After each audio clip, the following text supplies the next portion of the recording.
convidar você a abrir sua Bíblia no Evangelho de João, capítulo 4. Uma semana triste, né? Meu operário foi garfado, né, pelos coxa branca, mas... Estamos orando, estamos colocando isso diante do Senhor, né? Muito triste. João capítulo 4, nós vamos ler do versículo 1 ao 27. O texto é longo, mas depois eu quero explicar para você. Já preguei acho que umas 10 vezes esse texto da mulher samaritana, mas eu gosto tanto dele. João capítulo 4, versículo 1 em diante, você pode acompanhar no telão. Diz a seguinte, a história. Quando, pois, o Senhor veio a saber que os fariseus tinham ouvido dizer que ele, Jesus, fazia e batizava mais discípulos que João, se bem que Jesus não batizava, e sim os seus discípulos, deixou a Judeia, retirando-se outra vez para a Galileia, e era-lhe necessário atravessar a província de Samaria. Chegou, pois, a uma cidade samaritana chamada Sicar, perto das terras que Jacó dera a seu filho José. Estava ali a fonte de Jacó. Cansado da viagem, assentara-se Jesus junto à fonte, por volta da hora sexta. A hora sexta é meio-dia. Eles começam a contar às 6 horas da manhã, hora é meio-dia. Nisto veio uma mulher samaritana tirar água. Disse-lhe Jesus, dá-me de beber, pois seus discípulos tinham ido à cidade para comprar alimentos. Então lhe disse a mulher samaritana, como sendo tu judeu, pedes de beber a mim, que sou uma mulher samaritana? Porque os judeus não se dão com os samaritanos. Replicou-lhe Jesus, se conheceras o dom de Deus e quem é o que te pede, dá-me de beber, tu lhe pedirias e ele te daria água viva. Respondeu-lhe ela, Senhor, tu não tens com que tirar, e o poço é fundo. Onde, pois, tens a água viva? És tu, porventura, maior do que Jacó, o nosso pai, que nos deu o poço, do qual ele mesmo bebeu, e bem assim seus filhos e seu gado? Afirmou-lhe Jesus, quem beber desta água, tornará a ter sede. Porém, aquele que beber da água que eu lhe der, nunca mais terá sede. Pelo contrário, a água que eu lhe der, será nele uma fonte a jorrar para a vida eterna. Disse-lhe a mulher, Senhor, dai-me desta água, para que eu não mais tenha sede, nem precise vir buscá-la. Disse-lhe Jesus, vai, chama teu marido e vem cá. Ao que lhe respondeu a mulher, não tenho marido. Replicou-lhe Jesus, bem disseste que não tem marido, porque 5 maridos já tivestes, e esse que agora tens não é teu marido. Isso disseste com verdade. Versículo 19. Senhor, disse a mulher, vejo que tu és profeta. Nossos pais adoravam neste monte. Vós, entretanto, dizeis que é em Jerusalém o lugar em que se deve adorar. Disse-lhe Jesus, mulher, podes crer-me que a hora vem quando nem neste momento, nem em Jerusalém adorareis ao Pai. Vós adorais o que não conheceis. Nós adoramos o que conhecemos, porque a salvação vem dos judeus. Mas vem a hora, e já chegou, em que os verdadeiros adoradores adorarão ao Pai em espírito e em verdade, porque são estes que o Pai procura para seus adoradores. Deus é espírito, e importa que os seus adoradores adorem em espírito e em verdade. Eu sei, respondeu a mulher, que há de vir o Messias, chamado Cristo, e quando ele vier vos anunciará todas as coisas. Disse-lhe Jesus, eu o sou, eu que falo contigo. Neste ponto, chegaram os seus discípulos e se admiraram que ele estivesse falando com uma mulher. Todavia nenhum lhe disse, que perguntas, ou por que falas com ela? Amém? O texto é longo, mas é bom para a gente entender o contexto. O tema dessa mensagem, o título dessa mensagem é o Evangelho e o Poço. Eu já preguei outras vezes sobre esse texto da mulher samaritana e a gente já viu alguns aspectos dele. Vamos ver um outro aspecto hoje. O Evangelho de Jesus, a Bíblia Sagrada, o Evangelho de Cristo é poderoso. Nós sabemos disso. Nós estamos aqui porque nós amamos a palavra. Em Romanos 1,16, Paulo diz o seguinte, porque eu não me envergonho do Evangelho de Jesus Cristo, porque ele é poder de Deus para a salvação de todo aquele que nele crê. Primeiro do judeu e depois dos gentios, do grego.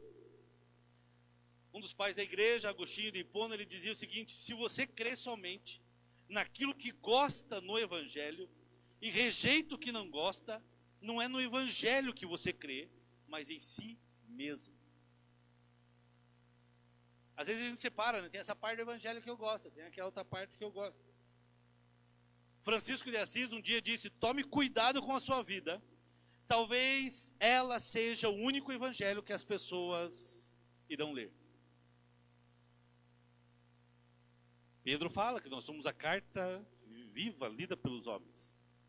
John Piper, que é um teólogo americano moderno, ele diz o seguinte: somente o evangelho pode fazer duas coisas aparentemente contraditórias: destruir o orgulho e aumentar a coragem.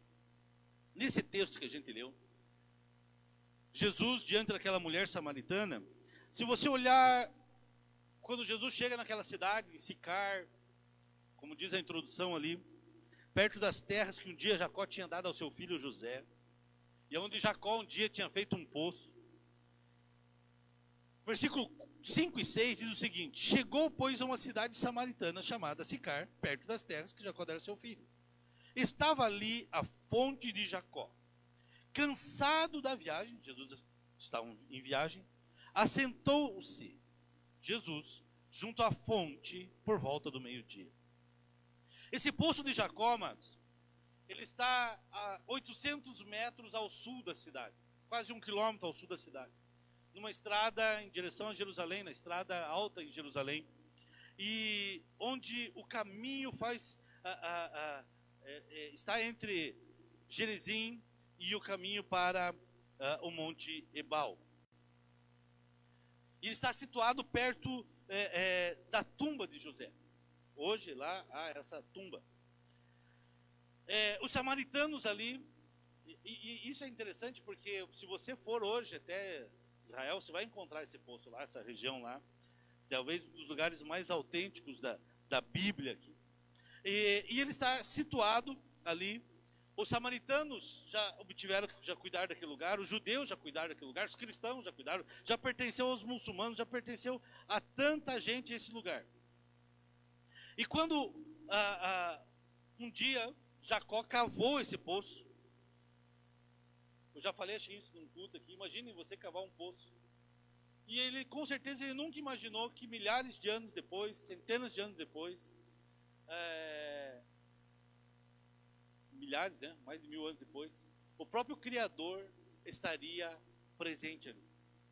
Imagine se cava um poço e um dia o próprio Criador, Jesus, Deus, estaria bebendo da água do poço que se cavou. Negócio extraordinário, né? Você fazer algo que o próprio Deus um dia vai utilizar. Mas os samaritanos, os judeus, já venderam, já usaram aquele poço ali, aquela região. A tradição samaritana de mais de 23 séculos diz que os samaritanos diziam assim: aquela mulher, aquele poço pertence, nosso pai Jacó deixou para nós. Versículo 12 diz isso: o nosso pai Jacó nos deu esse poço. E esse poço mede cerca de 2,5 metros, quase 2,5 metros, 2,30 metros. E ele tem uma profundidade de 40 metros. Originalmente ele chegou a ter 40 metros, agora já não tem isso. E sua parte superior era revestida, era cavada em uma pedra calcária, o que fazia com que a água fosse uma água refrescante, né? E ela não é apenas um poço, ele é um manancial de água, e uma água fresca naquela região tão quente ali que era aquela região. E existe até hoje, está lá na Cisjordânia, está num mosteiro, devem ter feito um monte de obras em cima, né? No mosteiro ortodoxo grego, pertence à igreja católica, a igreja ortodoxa russa, mas está lá, existe lugar. E esse mesmo poço foi o palco de uma história que nos inspira, que nos apresenta algo. E a partir dessa conversa que parece ser bem simples, uma conversa simples, Jesus tem com essa mulher, Jesus tocou uma cidade inteira. Samaria nunca mais foi a mesma a partir dessa conversa. Veja o que diz o versículo 41. Diz assim: por causa dessa palavra, muitos creram. Por causa dessa palavra, muitos também creram. Tem 3 características aqui do poço. que quando a gente olha para o poço, hoje nós não vamos olhar para a mulher samaritana, nem para Jesus, nós vamos olhar para o poço. 3 características desse poço que refletem e que são marcas que podem ser encontradas na vida de pessoas que querem fazer diferença nessa geração.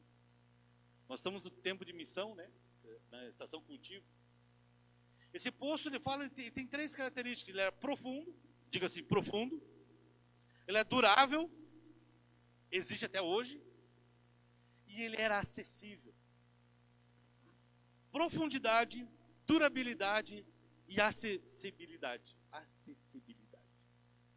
3 características que nós podemos olhar para a vida de pessoas que seguem a Jesus, que querem fazer diferença nessa geração. E essas características peculiares a esse poço são marcas de um verdadeiro seguidor de Jesus. São marcas que tem que estar em mim, em você, que tem que estar em você que está nos assistindo. Existem pessoas que a gente conhece, você conhece pessoas que têm a fé rasa, não tem uma fé profunda, tem uma fé superficial, tem uma fé efêmera, passageira. Qualquer tribulaçãozinha ela larga aquilo, não é duradoura. E tem uma fé que às vezes é distante. Um Deus que está distante, ela crê em Deus, mas esse Deus ele não age no dia a dia, ele não age no diário dela, não tem um relacionamento diário. Só que eu e você, nós podemos escolher uma fé profunda, uma fé durável, uma fé que é acessível às pessoas. John Stott disse: nós barateamos o Evangelho quando retratamos apenas como algo que nos liberta da tristeza, do medo, da culpa e das outras necessidades pessoais, ao invés de apresentá-lo como uma força que nos liberta da ira vindoura. Mas é verdade que o Evangelho nos liberta da tristeza, do medo, da culpa, das necessidades pessoais, físicas, emocionais, financeiras. É verdade? É verdade, é claro que sim. Mas nós barateamos demais o Evangelho quando retratamos ele somente isso. Nós tornamos o Evangelho algo de consumo. Por isso que nós temos tantos crentes, cristãos consumistas, que vão à igreja para adquirir um produto que ele precisa para a alma dele, e quando ele resolve aquilo, ele não precisa nem voltar mais. Ah, hoje eu estou com um problema assim, financeiro, eu vou lá na igreja e vou buscar uma bênção financeira. Estou com um problema psicológico, estou com um problema emocional. E como se a igreja fosse um grande supermercado espiritual, um balcão espiritual, que nós estamos aqui servindo pessoas. Evangelho não é isso. O Evangelho é uma força que nos liberta da ira vindoura, do pecado, que nos garante a eternidade, que faz com que vivamos uma vida com propósito nessa terra. Esse é o Evangelho, esse é o poder do Evangelho. E nós veremos aqui algumas características, então. E vamos associar essas características: profundidade, durabilidade e acessibilidade. Fale rápido assim: profundidade, durabilidade e acessibilidade. Fale rápido para a pessoa do teu lado. Como é que é aqueles exercícios de trava-língua, né? Busque, em primeiro lugar, você que está anotando, busque profundidade de vida com Deus. Essa é uma primeira característica. Esse evangelho consumista que está aí, que eu acabei de falar, ele não tem isso. Mas a primeira característica do poço que Jacó construiu, e que se evidencia com a conversa de Jesus com essa mulher, é a profundidade. O texto fala no versículo 11, disse a mulher: Senhor, não tens com que tirar a água, e o poço é fundo. Diga, fundo. Assim como aquele poço é profundo, amados. A parte mais importante do relacionamento com Deus é a sua profundidade. Nós precisamos ser profundos no nosso relacionamento com Deus. Nós vivemos dias hoje de uma sociedade extremamente superficial. A superficialidade é a característica da sociedade que a gente vive. 2 anos atrás eu preguei aqui sobre relacionamentos líquidos, né? Baseado no livro do Zygmunt Bauman, que diz que o mundo de hoje, a sociedade de hoje é líquida. Os relacionamentos são líquidos.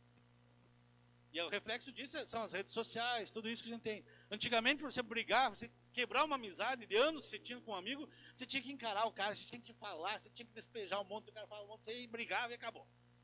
Agora você não quer mais alguém, você vai lá e bloqueia. Você dislike, você bloqueia o cidadão. Acabou a amizade. Coisa líquida, passageira. A gente tem centenas de amigos nas redes sociais, mas amigos de verdade se tem pouco, porque somos superficiais. Qualquer coisa rompe, se dilui, se espalha. E nós transferimos essa mesma superficialidade para os relacionamentos, para o relacionamento com Deus. As pessoas hoje desejam que Deus mude a circunstância dela, mas ela não deseja ser mudada. A gente quer que as coisas mudem, que a situação mude, mas ela não aceita ser mudada. Existe informação da profundidade, o tamanho dos oceanos, né? E se a gente fosse comparar os oceanos e tal, esse é o tamanho de uma poça, comparado ao que Deus... A Rebeca ontem falou, né, daquele texto que fala que o Senhor mediu o oceano na palma das suas mãos. Né? A vida cristã, amados, e tem muitos cristãos que tem uma vida cristã de quilômetros de extensão, 500 anos que ele serve o Evangelho, mas a profundidade é de uma poça. Nós não precisamos de uma extensão muito grande. Eu me converti há pouco tempo, pastor, não tem problema, você pode buscar essa profundidade já. A própria mulher samaritana, o texto fala que Jesus a chama para a profundidade. Quando Jesus vai conversando com ela ali, começa a revelar a vida dela, Jesus fala assim, vai, chama o teu marido e volte. Por quê? Porque ela já tinha vindo de 4 casamentos e tal. Eu vou transformar a sua vida, vai haver uma transformação. Jesus veio transformar vidas. O evangelho que não tem mudança de vida não é evangelho. Alguma coisa está errada. A profundidade vai gerar o quê? Sustentabilidade. É o que vai sustentar. Não existe avivamento sem profundidade. Pode ter música, pode ter pode ter mover, pode ter curas, pode ter um monte de coisas. Mas se não houver profundidade, nunca haverá avivamento. Em 2 Coríntios 5,18, Paulo diz, tudo isso provém de Deus, que nos reconciliou consigo mesmo, por meio de Jesus Cristo, e nos deu o ministério da reconciliação, de religar homens com Deus. Veja aqui umas 4 atitudes de quem tem um relacionamento profundo com Deus. Pastor, eu preciso me relacionar mais profundamente. Então, quais são as atitudes de uma pessoa que tem um relacionamento profundo com Deus? Primeira coisa, ela evita embates desnecessários. Ela evita brigas desnecessárias. Onde é que está isso, pastor? No início do texto que a gente leu. João 4, versículo 1 até o 4. Os fariseus ouviram falar que Jesus estava fazendo e batizando mais discípulos que João Batista, embora não fosse Jesus quem batizasse, e sim os discípulos. Quando o Senhor ficou sabendo disso, o que Jesus fez? Jesus meteu uma live lá no Instagram e vamos discutir esse negócio aqui. Eu estou batizando mais sim, porque qual que é o problema? Jesus fez isso? Não. O texto fala que Jesus saiu da Judeia e voltou uma vez mais a Galileia. Amados, Jesus sai da zona de conflito e vai para Samaria, porque lá ele tinha mais o que fazer, do que ficar discutindo teologia, do que entrando em embates, discutindo por coisas que não servem para nada. Jesus não fugiu de uma discussão com os fariseus para entrar numa outra discussão com a mulher samaritana lá. Ele não fez isso. Ele chega junto ao poço, manso, pedindo água, desenvolve uma conversa, quebra barreiras, porque ele era judeu, ela era samaritana, eles não se davam, 2 povos não se davam. Ele era homem, ela era mulher. Quebra essas barreiras, e ele se mostra tão íntimo do Pai, que ele vai se revelando os segredos mais escondidos e obscuros da vida daquela mulher, ele vai revelando sem a conhecer. Ele sai do momento do embate. Ele não entra em polêmicas. Irmão, seguinte, o tempo da espada já passou. Diga para a pessoa do lado, o tempo da espada já passou. Sabe, essas polaridades, essas briguinhas de internet. Porque isso aqui, porque é isso, porque aquilo. Sai disso, meu irmão. Sai disso, fuja dessas brigas. Deus não se impressiona com a nossa força, Ele se impressiona com o nosso quebrantamento. Ninguém que mostra a profundidade com o Senhor vive numa zona de conflito com tudo e com todos, não. A primeira coisa que Jesus fez é o retrato, uma atitude de quem tem um relacionamento profundo com Deus, é que ele evita embates desnecessários. A segunda coisa, versículo 7, nisso veio uma mulher samaritana tirar água. A segunda coisa é que quem tem um relacionamento profundo com Deus, ela valoriza as pessoas. Jesus valoriza aquela mulher, dizendo que ela tinha algo que ele necessitava. Ela tinha água. Ele pede água. Jesus, o próprio Deus que encarnou, que se fez carne, que viveu nessa terra. Deus criador dos céus, do mar. Deus criador do ar, da terra, do fogo e da água. Ele fala assim, me dá água. Deus está dizendo assim, Deus está pedindo algo a você. Deus está nos valorizando. Deus estava valorizando aquela mulher. Jesus, outra coisa, Cristo dá o mesmo valor a uma pessoa e a uma multidão. Ele estava batizando a multidão, ele sai de lá e vai lá uma pessoa, porque Deus não nos olha como mais um número. Jesus foi a um lugar, Samaria, onde os religiosos não pisavam, evitavam pisar. Porque os judeus não se davam bem com os samaritanos, porque os samaritanos eram um judeu misturado, né? Miscigenado, cheio de outros deuses. E Jesus, então, ele pisa onde a religião não pisava. Jesus falava com gente que a religião não falava. Jesus ouvia aqueles que a religião não queria ouvir. Jesus tocava aqueles que ninguém tocava. Porque Jesus valoriza as pessoas. Jesus chegou manso, valorizando o próximo, confrontando sem condenar. Jesus não condena ela. Deus vai falando com ela, mas sem condenar. Ele tocou aquela mulher, ele tocou a cidade toda com sua palavra. Valorizar o próximo é sinal de humildade. Filipenses 2, 5-8 diz assim: seja a atitude de vocês a mesma que houve em Cristo Jesus, que embora sendo Deus, não considerou o ser igual a Deus. Era algo que devia apegar-se, mas esvaziou-se a si mesmo, vindo a ser servo, tornando-se semelhante aos homens, e sendo encontrado em forma humana, humilhou-se a si mesmo, e foi obediente até a morte, e morte de cruz. A humildade, amados, é escolher ser o segundo, é escolher colocar o outro antes de você mesmo. No Evangelho de João, versículo 14 e 15 diz: pois bem, eu sendo o Senhor e mestre de vocês, Jesus diz, lavei-lhe os pés, vocês também devem lavar os pés uns dos outros. Eu lhes dei o exemplo para que vocês vão e façam como eu fiz. Ou seja, a humildade. Ser de Jesus, amados, é não fazer acepção de pessoas. Seguir a Jesus, ser de Jesus, é ser a favor da causa da justiça social. Nós, como cristãos, temos que defender a justiça social. Quando você vê alguém sendo injustiçado, você tem que ser a voz daquele que está sendo injustiçado. E aí sim, vidas negras importam, vidas de imigrantes importam, vidas de marginalizados importam, vida daqueles que precisam ser defendidos importam sim. Porque a igreja, ela valoriza pessoas, ela vai onde a religião não vai. Ser cristão não é ter uma religião, porque a religião virou algo obsoleto, o sentido é bacana, né? Religar o homem a Deus, mas a religião é o esforço do homem para com Deus. O cristianismo é Deus para com o homem. Em terceiro lugar, quem tem profundidade com Deus, desenvolve os sentidos espirituais. Jesus não foi para Samaria por conveniência, por acaso. Ele tinha uma visão, ele tinha um propósito em passar por aquela cidade. Na agenda de Deus, o texto fala que era necessário passar por Samaria. Jesus está sempre dedicando, você olha os textos bíblicos, Jesus sempre está dedicando um tempo a sós com Deus. Porque ele precisava ouvir a Deus, ele precisava ver o que o céu dizia a seu respeito, da missão dele. E quem vive na superficialidade do relacionamento com Deus, vai se concentrar onde? Na circunstância. Se você for superficial, você vai olhar a circunstância. Ai, está faltando dinheiro.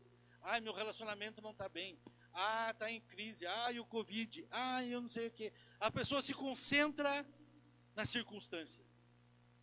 Mas quando eu e você estamos mergulhados nas águas mais profundas, nós aprendemos a ouvir a Deus e enxergar como Deus enxerga. Deus quer que você seja profundo, porque Ele quer que você ouça o que Ele está ouvindo e que você veja o que Ele está vendo. Versículo 35, lá no final do texto, capítulo 4, versículo 35, Jesus diz o seguinte: abram os olhos e vejam os campos, estão maduros para a colheita. Em Lucas, no capítulo 5, no versículo 4 e 5, diz assim: tendo acabado de falar, disse Jesus a Simão: vá para onde as águas são mais fundas, e todos lancem as redes para a pesca. Simão respondeu: mestre, esforçamo-nos a noite inteira e não pegamos nada. Mas porque és tu quem está dizendo, vou lançar as redes. Quando você busca uma profundidade com Deus, pode ser na sua vida pessoal, no seu trabalho, no seu ministério, aonde for. Você está numa situação crítica, uma circunstância difícil, mas você ouve Deus. Você fala: Deus, Jesus, o que eu faço? Mas Deus te dá uma visão, Deus te dá uma estratégia, Deus te coloca algo no coração. De repente abre portas no negócio, na família, mostra o que você está fazendo, o que você deve fazer, mostra uma oportunidade que você não viu ainda. O homem natural não enxerga onde estão os tesouros escondidos. O homem natural, mas uma pessoa dirigida pelas coisas de Deus, ele vai encontrar. Porque uma pessoa que está dirigida pelas coisas externas, pelas circunstâncias, ela vai estar sempre presa àquilo que a mão dela pode tocar, o que ela pode ver. E fé é nós andarmos naquilo que nós não vemos, muitas vezes naquilo que nós não podemos tocar. Jesus só passou por Samaria, mas porque tinha uma visão. Ele era guiado pela direção do céu. Ele sabia para onde estava indo. Havia um propósito maior naquele aparente desvio de caminho que ele faz para passar em Samaria. Não era um desvio, fazia parte da visão.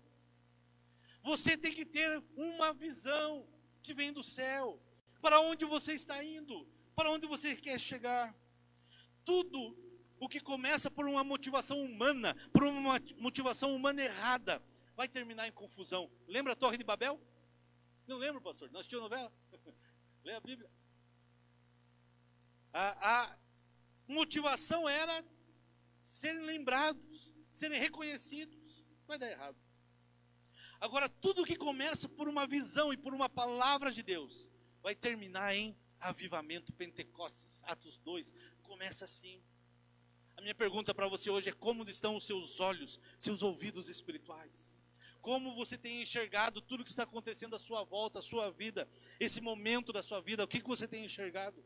Em 2 Reis, capítulo 6, a Bíblia diz que o profeta fala assim: não tenha medo, aqueles que estão conosco são mais numerosos do que eles. E aí Eliseu orou: Senhor, abre os olhos dele para que veja. Então o Senhor abriu os olhos do auxiliar de Eliseu ali, o rapaz, e ele olhou e viu as colinas cheias de cavalos e carros de fogo ao redor de Eliseu.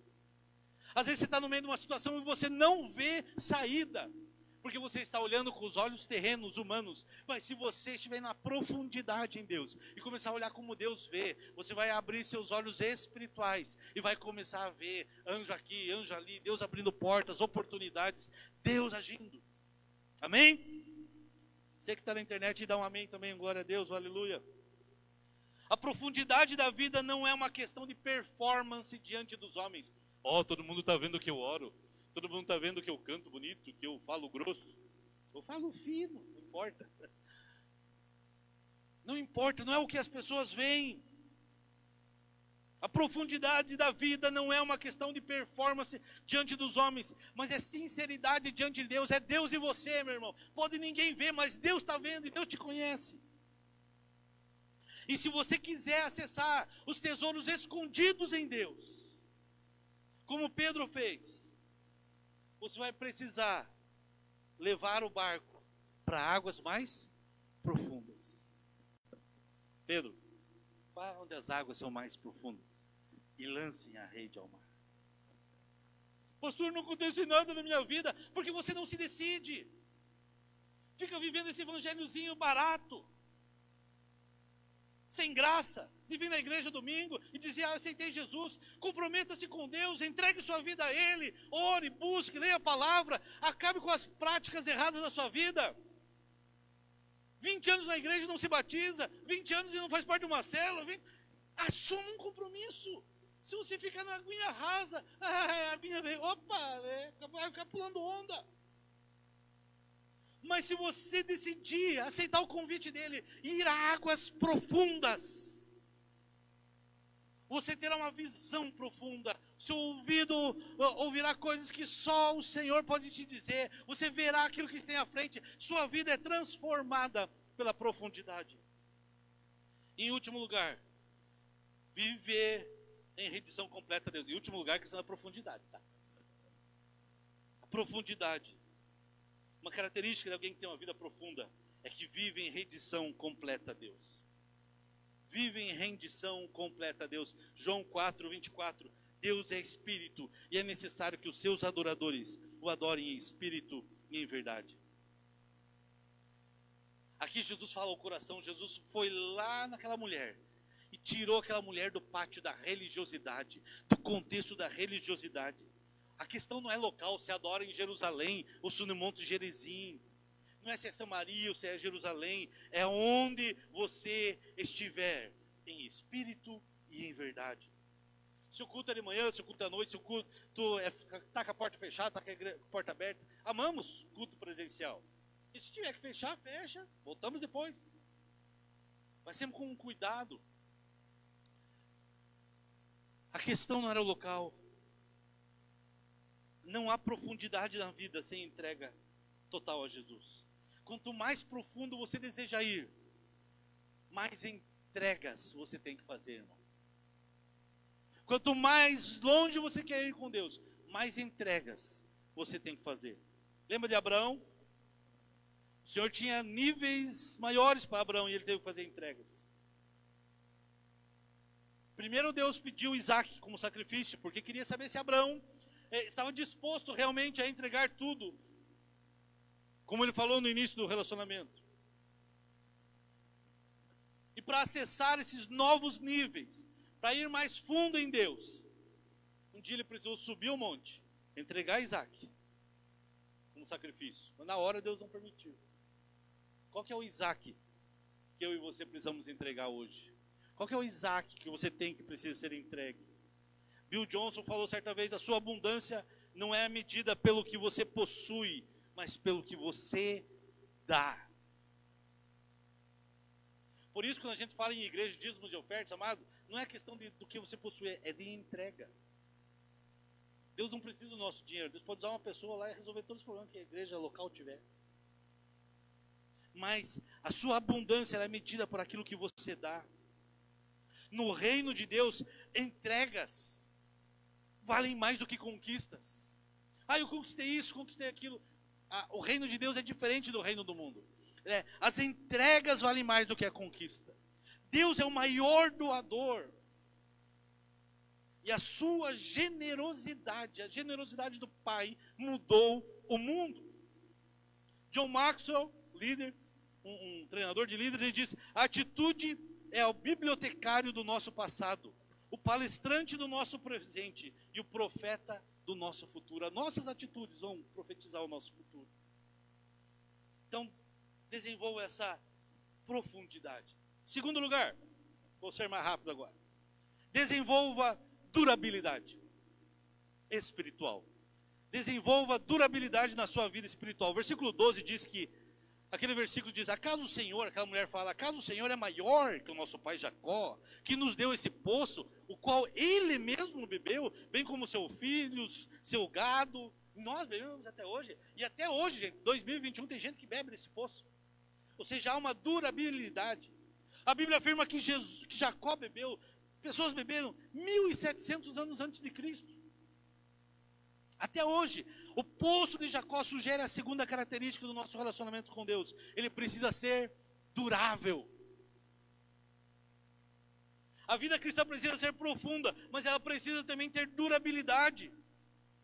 Você é chamado para ser discípulo de Jesus a vida inteira, até o último dia da sua vida. A vida cristã não é uma corrida de 100 metros rasos, rapidinho. Não, a vida cristã é uma maratona, dura uma vida toda.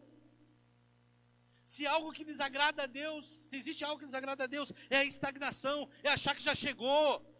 Se pode ter feito muito, se pode ter caminhado muito já, mas se a tua vida continue a correr. Ou como dizia aquele peixinho lá do filme, né? Continue a nadar, continue a nadar. Lembra? Peixinho? Adoro. Não podemos ser daqueles que desistem cedo demais. Ou daqueles que a tempo todo começam algo e nunca terminam.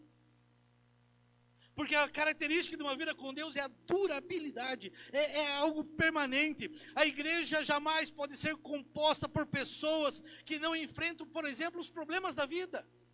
Tem problema, tem que enfrentar e vai passar por ele. A igreja viva, na verdade, de Jesus, é feita por pessoas que têm uma marca. E a nossa marca é perseverança. Diga assim, a minha marca é a perseverança. Escreva aí, você que está assistindo, minha marca é a perseverança. Não desista da sua vida, não desista dos teus sonhos, não desista dos seus projetos, porque você tem um relacionamento com Deus, e isso vai ser durável. Amém? A melhor medida de uma vida espiritual não são os êxtases, mas a sua obediência, dizia Oswald Chambers. Essa durabilidade na vida espiritual, amados, é a capacidade de resistir aos choques, às pressões, às adversidades da vida. Lembram de José no Egito? Olha que vida teve esse homem. O seu pai, Jacó, teve 4 esposas simultaneamente. Raquel, Léa, Bila, Zilpa. 4 sogras também. Imagine o problemão. E filhos com todas elas. E José, tem uns aí que se preocuparam mais, o maior problema dele foi a sogra. Né? Que ninguém fala, a Bíblia nem fala disso, tão problema que é. José é o 11º filho desse pai. No capítulo 34 de Gênesis, a Bíblia fala que José, a irmã de José, é violentada por um dos seus irmãos. E aí, os seus irmãos fazem uma... Não é por um dos seus irmãos, ela é violentada. E aí um dos seus irmãos os 2 dos irmãos fazem uma chacina, matando os homens da cidade inteira lá de Siquém. E aí no capítulo 35, o irmão mais velho de José, Rúben, deitou-se com a madrasta, com Bila. Aí no capítulo 35, Raquel, a mãe de José, morre, quando dá à luz ao irmão dele, seu irmão caçulo, Benjamim. No capítulo 38, a Bíblia fala que, o outro fato terrível, que Judá, um dos irmãos de José, teve um filho com Tamar, sua nora, que passou-se por prostituta. E aí José foi criado nesse meio. E alguns dizem que José foi um filho mimado, né? Porque era o filho predileto ali de Jacó e tal. E ele vai repetindo, aquela história vai se repetindo, os erros dos antepassados. Seus pais valorizam mais um filho do que outro. E José enfrenta ódio, José enfrenta inveja dos irmãos. Ele foi traído, ele foi ameaçado de morte, ele foi vendido pelos irmãos. Ele viveu como escravo. Depois foi revendido por um empresário da época. Foi parar na casa lá de um grande empresário, de um grande homem da época, e prosperou lá. Foi tentado pela mulher do cara, que mentiu dizendo que ele tentou atacar ela, que ele tentou estuprá-la, e ele foi preso novamente. E na prisão, ele um dia interpreta a visão de um copeiro e tal. E aquele copeiro, o sonho dele acontece, ele volta para o palácio, só que esqueceu de José lá. José fica anos no palácio. Quem que apostaria em alguém com uma vida como essa? Que uma vida de um cara assim ia dar certo? Pastor, minha vida sempre tem uma história. Tudo bem, mas Jesus está aí para curar. O relacionamento profundo com Deus e a perseverança de José em permanecer no caminho do Senhor fez o que ele saísse de onde ele estava. Claro que tem a mão do Senhor, a soberania de Deus na história, mas a atitude de José no meio desse caos fez a diferença. E quais são as atitudes de uma pessoa que tem uma vida espiritual durável, resistente? Porque você conhece quantas pessoas que caminharam na fé com você e agora você nem sabe onde é que está, o cara está com a vida virada.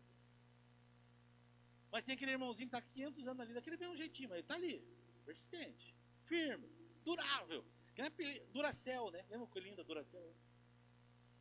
Aquele que, a primeira característica é alguém que ouve a voz de Deus. José foi guiado pelos sonhos de Deus, que ele recebeu de Deus. Ele ouvia Deus, desde os 13 anos. A vida de José foi uma grande confusão, mas ele conseguiu ouvir a Deus. E eu e você precisamos, nesse mundo de tantas vozes, aprender a ouvir a Deus. Parece um chavão, mas é uma verdade. O pastor Márcio Valadão sempre fala, né? Você é quem Deus diz que você é. Você pode o que diz que Deus, que você pode. E você vai aonde Deus diz que você vai. Você tem aquilo que Deus diz que você tem. Jamais se acomode com o que Deus pretende fazer na sua vida. Deus falou algo, Ele vai fazer. Então, ouça a voz de Deus. A segunda atitude de alguém que tem uma vida espiritual durável, ela recusa ser dirigida pela dor. José tinha tudo para ser um cara amargo, azedo. Sabe aquele cara, não gosta da vida, sorte. José tinha tudo e ele não deixou a vida azedá-lo. Ele teve 13 anos de angústia ali no Egito, mas ele não deixou isso atrapalhar. Ele não parou de trabalhar nem na prisão, isso não desanimou. Ele não ficou murmurando, ele não entrou em depressão, nem desistiu dos sonhos de Deus. Ele soube deixar tudo nas mãos de Deus, para que na hora certa Deus fizesse algo. Então não seja dirigido pela dor. Sabe aquele coitadinho? Você não é coitadinho. Você está passando por problemas, por dificuldades, enfrente a sua dor. Com a ajuda do Senhor, coloque nas mãos de Deus a sua dor. Deixa Deus trabalhar isso, ressignifique essa dor e tire disso proveito. Faça crescer a sua vida através disso. E em terceiro lugar, escolha perdoar. Quem não perdoa está limitado, está limitando aquilo que Deus deseja fazer. Quem não perdoa está diminuindo o seu poder de influência no destino das pessoas que estão ao seu redor. Jesus foi uma bênção para milhares de pessoas, porque Ele decidiu perdoar em vez de procurar fazer justiça. Perdoe. Não fique tentando provar que você está certo. Ou que você está com o coração aberto com perdão. Simplesmente perdoe. Não tem como falar sobre durabilidade na vida cristã sem falar sobre perdão. Até porque você nunca terá que perdoar alguém mais do que Deus já te perdoou. A grande verdade da graça, amados, é que a pessoa que não quer perdoar, por isso, quando a gente ora assim, Pai Nosso, né, perdoa nossos pecados, assim como nós perdoamos. Não está dizendo o seguinte, se você não perdoar, você não é perdoado. Não é isso, porque daí não é graça. Então você tem que fazer algo para daí. Sabe o que está dizendo? É que você não perdoa, é porque você não entendeu o quanto você foi perdoado. Porque é impossível alguém perdoar mais do que você já foi perdoado por Deus. Porque se Deus, você e Deus só, não tem mais ninguém, só todo mundo, tá? Você e Deus. E Deus começa a abrir tudo que você já fez, tudo que já falou, tudo que já pensou, tudo que você imaginou. E aí Deus fala, te perdoei tudo isso. Agora o que os outros fazem, pequeno. Isso é graça. E em terceiro e último lugar, nessas características do poço de Jacó, que fazem uma analogia com a nossa vida. A terceira é desenvolva uma vida acessível. O versículo 12 diz que o nosso pai Jacó, que nos deu esse poço, ele mesmo bebeu, bem como seus filhos e seu gado. A última característica do poço de Jacó, que sugere mais uma qualidade aqui para nós, é a acessibilidade. Todos beberam da água, livremente, daquele famoso poço. Jesus era um viajante, parou ali, junto ao poço, e era acessível a ele. E é interessante que o primeiro desejo dessa mulher, quando encontrou Jesus, o que foi? Foi compartilhar a fé dela com as pessoas. Versículo 28 diz que ela deixou o seu cântaro, seu vaso de água, e foi levar a água que mata a sede para seus amigos e vizinhos. Ela tinha ido àquele poço, com um cântaro, com um vaso para buscar água. E ela deixa o vaso lá e volta para a cidade para levar a verdadeira água, o Evangelho de Jesus. Mesmo sem conhecer muito, mesmo sem conhecer muitas verdades espirituais, ela foi uma testemunha acessível do amor de Deus. Jesus era acessível. Jesus mudou o caminho por apenas uma pessoa. Jesus vai onde a religiosidade não quer ir. Jesus, ele é acessível a todo tipo de pessoa. E aquela acessibilidade, depois de encontrar Jesus, a mulher não mais vive presa à dor dela. Ela não mais vive presa aos fracassos dos relacionamentos dela. Ela se levanta e vai compartilhar Jesus. Mas eu não sou pastor, eu não sou batizada. Não interessa, ela foi lá e foi falar de Jesus. E aí a gente vê o poder real de Jesus. Quando Jesus entra na vida de uma pessoa, a vida dela melhora.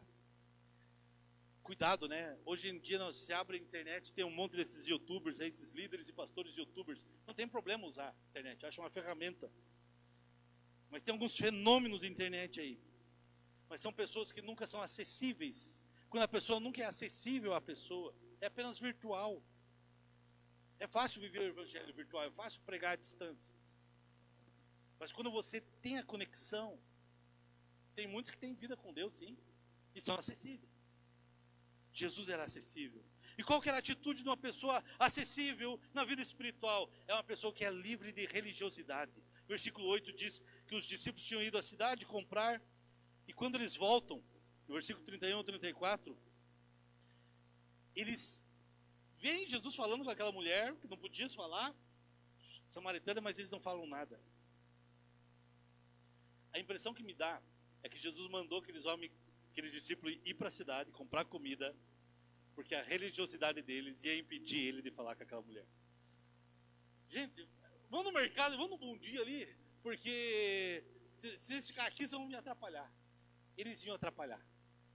Aí Jesus, vão lá, faça alguma coisa, para vocês não virem me atrapalhar aqui.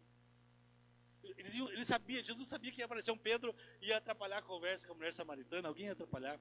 Quando Jesus vai ressuscitar a filha de Jairo, lembra? Que ela tinha morrido, ele pega, entra na casa, o que ele faz? Ele pede para as pessoas que estão na casa deixar a casa, para ele ficar sozinho. Por quê? Porque a incredulidade deles poderia, ou a religiosidade poderia atrapalhar. Religiosidade mata sonhos, religiosidade castra destinos. Se nós fazemos o culto de manhã, de noite, de tarde, se é pela internet, se não é. Eu tenho falado para pastores, amigos que eu conheço, pouca gente acho que acredita em mim no que eu falo. Igreja está mudando, jeito de ser igreja, jeito de fazer igreja, está mudando radicalmente. É bíblico, a forma, a essência não muda, mas a forma muda. E nós estamos bem no meio da mudança. Religiosidade mata. Se você quer ressuscitar os mortos, você precisa colocar algumas pessoas para fora da sala. Se você quer cumprir o propósito de Deus na sua vida, você precisa tirar aqui a religiosidade de perto. Martin Lloyd-Jones dizia: o evangelho não é algo que nos diz que devemos fazer para salvarmos. Ele nos diz como Deus providenciou e produziu o único método de salvação e como ele se aplica. Segundo lugar, além de se livrar da religiosidade, para você ser acessível, elimine as distrações. Aquela mulher, versículo 28 ao 30 diz: então, deixando o seu cântaro, a mulher voltou à cidade e disse ao povo, e foi lá e pregou o evangelho. Elimine as distrações.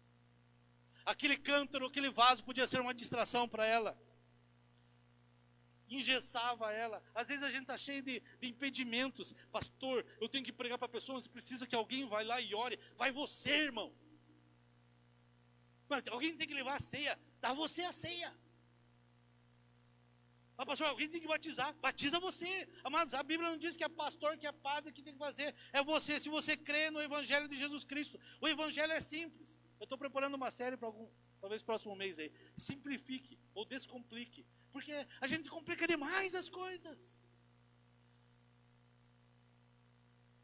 Tem pessoas que querem compartilhar o evangelho, mas elas estão cheias de cântaros, cheias de vasos, cheias de água. Pesado. O que aquela mulher fez? Sabe uma coisa? Ela deixou tudo aquilo que era empecilho, embaraço de lado e foi compartilhar o evangelho. Brennan Manning, num livro chamado O Evangelho Maltrapilho, muito legal o livro, vale a pena você ler, diz o seguinte: dobrando-se aos poderes desse mundo, a mente deformou o evangelho da graça em cativeiro religioso e distorceu a imagem de Deus à forma de um guarda-livros eterno e um cabeça dura. A religiosidade deforma. E em terceiro lugar, quem tem uma vida cristã de acessibilidade, ela compartilha o fluir do céu. Aquela mulher no versículo 39 diz que ela chegou na cidade. Muitos samaritanos creram nela pelo testemunho daquela mulher, porque ela dizia: ele me disse tudo que ele tem feito. Depois eles vão até Jesus, versículo 41 e 42, e diz assim: e por causa da sua palavra, muitos creram. E disseram à mulher: agora não cremos somente por causa do que você disse, pois nós mesmos o ouvimos e sabemos que realmente este é o Salvador do mundo. Eu e você precisamos ser acessíveis e disponíveis para compartilhar o Evangelho com as pessoas. O desejo de adquirir poder para ganho pessoal não combina com o Evangelho de Jesus, que fala de uma vida para servir a todos. Tanta discussão, né? Nós oramos essa semana porque o STF votasse contrário lá e tal. Mas não adianta, né? Que ali é só jejum e oração. Mas, amados, pode STF, pode prefeito, pode governador, pode presidente da ONU mandar fechar a igreja, porque a acessibilidade da igreja não é essas portas aqui, nem essas paredes. A acessibilidade a Jesus está aqui. Você é acessível, e quanto mais lugares nós tivermos, mais acessível Jesus será das pessoas. Você é a porta, você é o evangelho lido pelas pessoas lá fora. Podem mandar fechar a igreja um ano, não tem problema, nós vamos crescer ainda mais. Nós como igreja local, nós crescemos nesse ano de pandemia, nós crescemos, novas pessoas, olha para o lado, tem pessoa que você não conhece, que está aí sentada com você.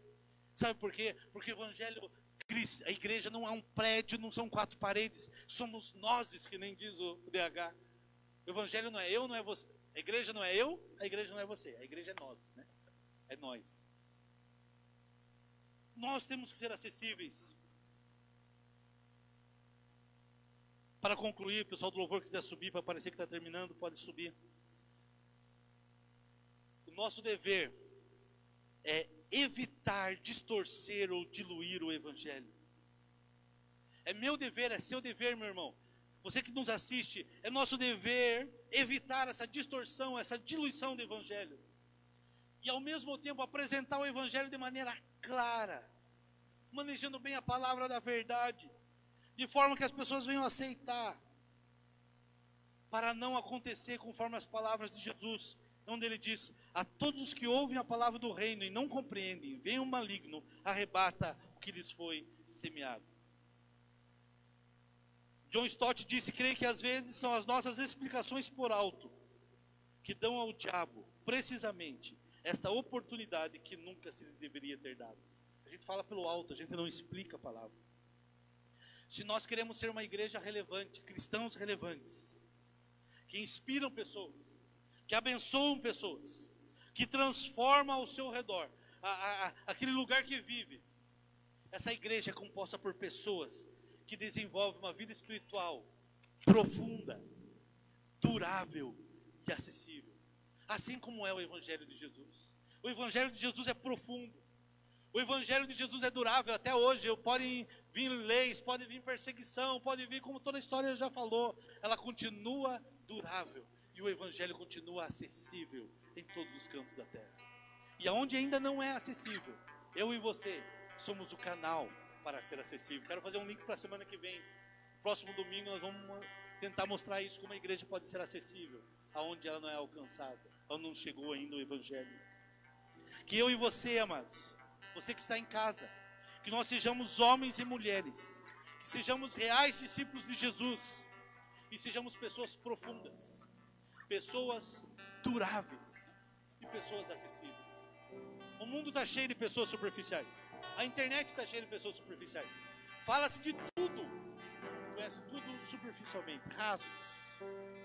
Mas eu e você, não importa a quantidade que seremos, nós seremos uma igreja profunda, com cristãos profundos, duráveis, que podem vir os embates, podem vir as lutas, podem vir as adversidades, podem vir os coronavírus, pode vir o que for, nós continuaremos firmes no Senhor, duráveis e acessíveis.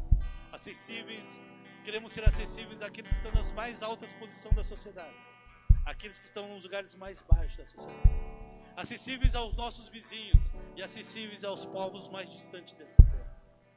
Busque o Evangelho que rasga, que lhe faz brotar lágrimas, que lhe dá cortes e feridas na sua consciência. O Evangelho que mata o seu eu, dizia Charles Haddon Spurgeon. Esse é o Evangelho que nós queremos.